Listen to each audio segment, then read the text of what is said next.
तो नमस्कार दोस्तों। कैसे आप सब लोग? उम्मीद करता हूँ स्वस्थ होंगे, व्यस्त होंगे, जबरदस्त होंगे। तो साथियों, आज चर्चा करेंगे एनएस डीएलएड को लेकर के। आखिर क्या कुछ चल रहा है? बहुत सारी चीज़ें पॉजिटिव निकल के आ रही हैं, उन पर बात करेंगे। साथ ही बात करेंगे, हाल ही में 27 सितंबर को माननीय सुप्रीम कोर्ट में एक एमए मिसलेनियस एप्लीकेशन पर सुनवाई की है, जो 5 राज्यों से मामला आया हुआ था। उसकी सुनवाई हुई है माननीय सुप्रीम कोर्ट में, और उससे क्या पॉजिटिव चीज़ें निकल के आई हैं, उस पर चर्चा करेंगे साथियों। वीडियो में अंत तक बने रहें।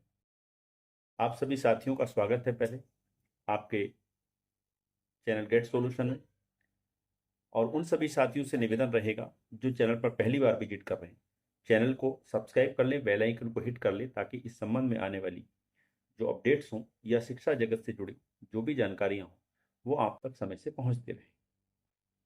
तो साथियों, जैसा कि आप जानते हैं, माननीय सुप्रीम कोर्ट में 27 सितंबर को एक सुनवाई हुई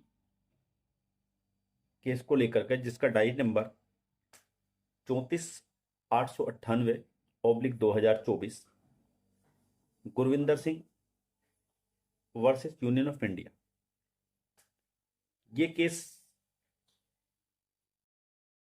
5 राज्यों की तरफ से एमए फाइल किया गया था, और उन 5 राज्यों ने अपना पक्ष वहां पे रखा, और 5 राज्यों ने अपने अपने वहां पे वकील उतारे, और इसमें जो सुनवाई हुई, बेंच थी वही बेंच जिसने एनएस डीएलएड को 28 नवंबर 2023 को अपने निर्णय से फ्रेश रिक्रूटमेंट के लिए बाहर कर दिया था।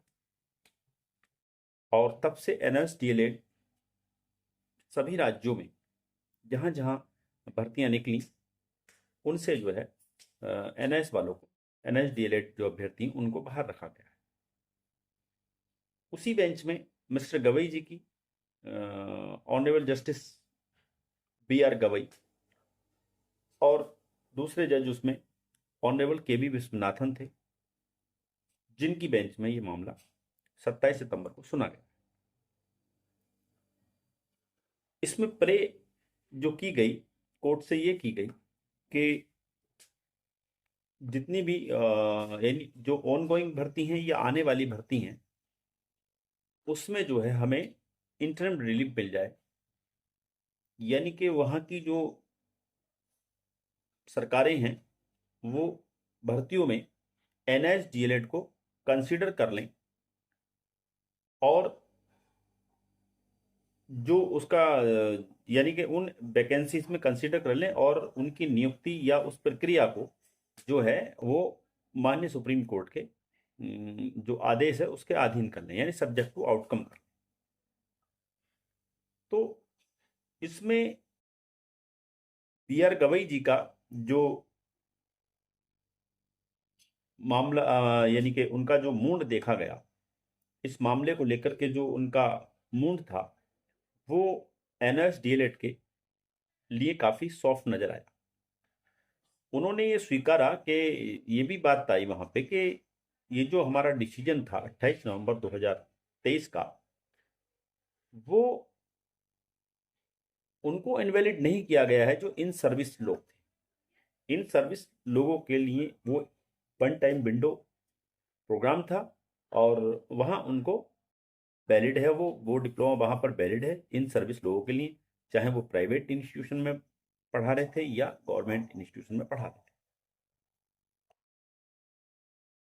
यानी कि यहाँ पर इस तरह की चीजें निकल के आई कोर्ट की तरफ से, या इस तरह के संकेत निकल के आए कि वो ये कहना चाह रहे थे कि ऐसे अभ्यर्थी जिन्होंने इंस्टीट्यूशन में वो पहले से नहीं पढ़ा रहे थे, यानी कि सरकारी विद्यालय या प्राइवेट विद्यालय में पहले से नहीं पढ़ा रहे थे, उन्होंने एनआईएस से डिप्लोमा कर लिया हो, कि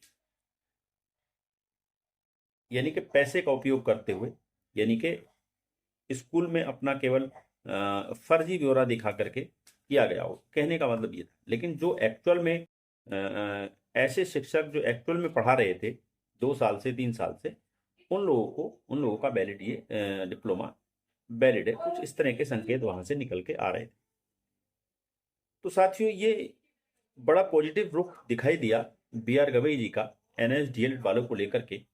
और इसमें जो है उन्होंने ऑर्डर भी पास आउट किया है। और उस ऑर्डर में जो उन्होंने चीज़ें, एक तो ये हुआ कि जो डिमांड थी, जो मांग थी इन 5 राज्यों की तरफ से कि स्टेट्स को जो है आप नोटिस इशू कर दें इंटरिम रिलीफ के लिए, तो वो जो है नोटिस जो है इशू कर दिए गए हैं उन 5 राज्यों के लिए जिन राज्यों से ये यानी कि केसेस आए हुए, यानी जो इस 5 राज्यों में है, जिसमें 5 राज्यों में आप कहें तो जिसमें बिहार है, जिसमें उड़ीसा है, जिसमें आपका पश्चिम बंगाल है, जिसमें आपका पंजाब है और जिसमें आपका जो है असम है। इन 5 राज्यों से ये जो है मामला गया हुआ था और ये बड़े गोपनीय तरीके से गया था, क्योंकि आपने देखा होगा सोशल मीडिया में भी कहीं से कहीं तक इस एसएलपी का या इस जो केस का, इस एसएलपी का कोई भी जिक्र नहीं था। बहुत गोपनीय तरीके से गया और इसकी सुनवाई हुई और इसकी सुनवाई में ये पॉजिटिव चीजें निकल के आई कि इन 5 राज्यों को जो है ये नोटिस इशू कर दिए गए हैं माननीय सुप्रीम कोर्ट की तरफ से इंटरिम रिलीफ के लिए, कि वहां पे जो आउट गोइंग प्रोसेस में भर्तियां हैं या जो भर्ती आने वाली हैं उनमें जो है एनएस डीएलएड वालों को जो है कंसिडर किया जाए और जो है जो उसका फाइनल जो आउटकम होगा वो सब्जेक्ट टू आउटकम होगा माननीय सुप्रीम कोर्ट का, जो ये मैटर चल रहा है।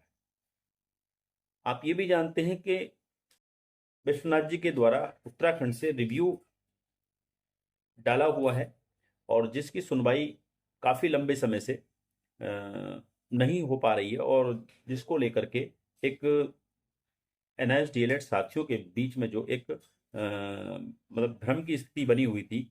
कोई कह रहा था कि सब कुछ खत्म हो चुका है, कुछ नहीं होगा। ये सारी चीजें निकल के आ रही थी, तो नीचे से सवाल भी काफी आ रहे थे, क्या होने वाला, क्या नहीं होने वाला। हम लगातार ये कह रहे थे धैर्य बनाए रखिए, बहुत कुछ ठीक होने वाला है। तो साथियों, ये जो केस है जो मैंने आपको जिसके बारे में डिस्कस कर रहे हैं, जो 27 सितंबर को सुना गया है, ये केस जो है रिव्यू वाले केस में टैग कर दिया गया। यानी अब इसकी जो अगली सुनवाई होगी वो रिव्यू केस के साथ ही होगी, यानी कि जो रिव्यू है जिसका डायरी नंबर 4961/2024 है, उसी के साथ ये जो सुना जाएगा। और देखना साथियों, जो टीपी केस हमारा जो उत्तर प्रदेश से आदर्श कुमार श्रीवास्तव वाला है, जिसका डायरी नंबर 16788/2024 है, वो केस भी देर सवेर इस रिव्यू वाले केस में ही टैग होगा। और ये सारे केस बंच होकर के, यानी एक साथ इकट्ठे होकर के और रिव्यू के साथ ही सुने जाएंगे, ये मेरा ऑब्जर्वेशन है। और जब ये एक साथ सुने जाएंगे तो इसका प्रभाव बहुत बढ़िया पड़ेगा। जैसे जैसे राज्य इसमें एंट्री करेंगे एमए के माध्यम से, तो वैसे वैसे उन राज्यों को भी इंटरिम रिलीफ का नोटिस इशू करते किए जाएंगे। या हो सकता है अगली तारीख में, अगली सुनवाई में सभी राज्यों को एक साथ इंटरिम रिलीफ के लिए जो है वो नोटिस इशू हो जाए, क्योंकि डिमांड यही है कि पूरे देश में लगभग 14 लाख ऐसे शिक्षक हैं जो एनआईएस से डीएलएड किए हुए हैं।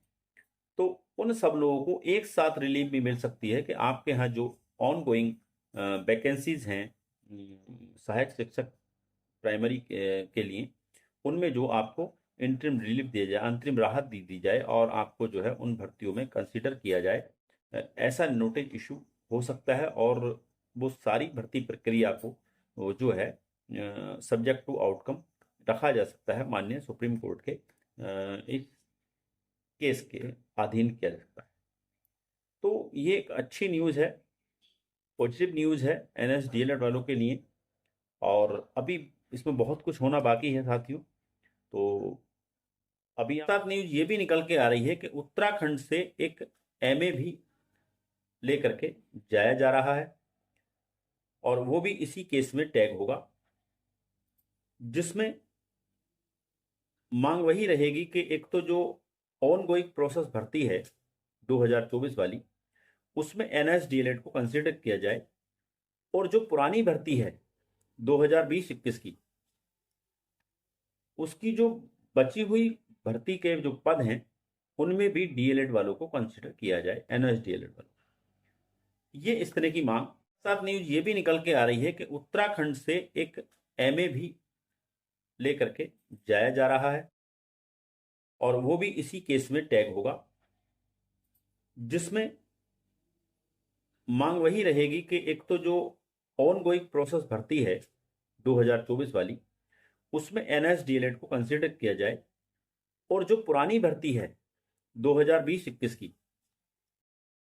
उसकी जो बची हुई भर्ती के जो पद हैं उनमें भी डीएलएड वालों को कंसिडर किया जाए, एनएस डीएलएड वालों।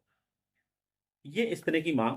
साथ न्यूज ये भी निकल के आ रही है कि उत्तराखंड से एक एमए भी लेकर के जाया जा रहा है और वो भी इसी केस में टैग होगा, जिसमें मांग वही रहेगी कि एक तो जो ऑन गोइंग प्रोसेस भर्ती है 2024 वाली, उसमें एनएस डीएलएड को कंसिडर किया जाए, और जो पुरानी भर्ती है 2020-21 की,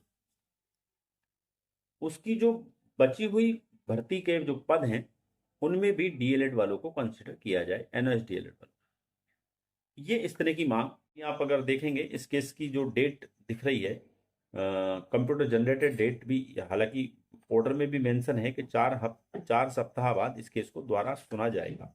ठीक है, तो 4 सप्ताह बाद सुनने का मतलब था कि जाहिर सी बात है अक्टूबर के लास्ट वीक कहीं निकल के आ रहा, लेकिन जो इसकी डेट अब मेंशन की गई है, यानी आप अगर केस स्टेटस में जाते हैं और देखते हैं तो कंप्यूटर जनरेटेड जो डेट दिख रही है वो 5/11/2024 यानी कि 5 नवंबर उसमें दिख रही है। हालांकि ये टेंटेटिव डेट है, कंप्यूटर जनरेटेड डेट है, ये आगे पीछे हो सकती है। ये भी हो सकता है कि रिव्यू में कोई जल्दी डेट मिल जाए और उसी के साथ जब टैग है तो वहीं पे इसकी डेट मेंशन हो जाए और रिव्यू के साथ ही। तो अभी रिव्यू की डेट कोई शो नहीं कर रहा, हम स्टेटस देख रहे हैं तो अभी रिव्यू की डेट वहाँ पे कोई शो नहीं कर रहा है। तो हो सकता है कि रिव्यू की डेट कहीं पहले मिल जाए तो ये केस भी उस केस के साथ टैग है, तो जाहिर सी बात है वहाँ सुनवाई हो सकती है। यानी कि अभी हम मान के चलते हैं कि इस केस की जो अगली सुनवाई होनी है वो 5/11/2024 को होनी है। अभी तो हम यही मान के चलते हैं, लेकिन ये डेट पहले भी आ सकती है, ऐसी उम्मीद कर सकते हैं। तो साथियों, इस पूरे मामले पर नज़र बनी रहेगी। जैसे ही कोई और नई इसमें अपडेट आती है आपके बीच फिर लेकर के उपस्थित होऊंगा और आपके साथ साझा करूंगा। तो साथियों, वीडियो अच्छी लगी हो, सार्थक लगी हो तो शेयर करें, कमेंट करें, लाइक करें साथियों। धन्यवाद।